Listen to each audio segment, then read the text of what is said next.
నమస్తే, welcome to LP news. నేను తరి రాజశేఖర్. ముందుగా హెడ్లైన్స్ చూద్దాం.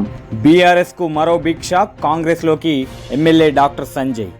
బీఆర్ఎస్ పార్టీకి మరో బిగ్ షాక్ తగిలింది. ఇటీవల ఆ పార్టీ సీనియర్ నేత పోచారం శ్రీనివాస్ రెడ్డి గులాబీ పార్టీకి రాజీనామా చేయగా తాజాగా మరో ఎమ్మెల్యే బీఆర్ఎస్ కు షాక్ ఇచ్చారు.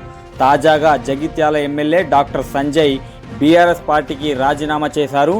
సీఎం రేవంత్ రెడ్డి సమక్షంలో సంజయ్ అధికార కాంగ్రెస్ పార్టీ గూటికి చేరారు. జూబ్లీహిల్స్లోని తన నివాసంలో ఎమ్మెల్యే సంజయ్కు కండువ కప్పి సీఎం రేవంత్ రెడ్డి పార్టీలోకి ఆహ్వానించారు.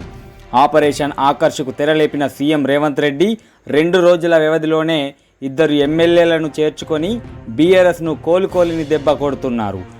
బీఆర్ఎస్ ఎల్పీ విలీనమే లక్ష్యంగా CM Revanth Reddy action start చేసినట్లు తెలంగాణ పొలిటికల్ సర్కిల్స్లో ప్రచారం జరుగుతోంది. ఇందులో భాగంగానే వరుసగా బీఆర్ఎస్ ఎమ్మెల్యేలను చేర్చుకున్నట్లు టాక్.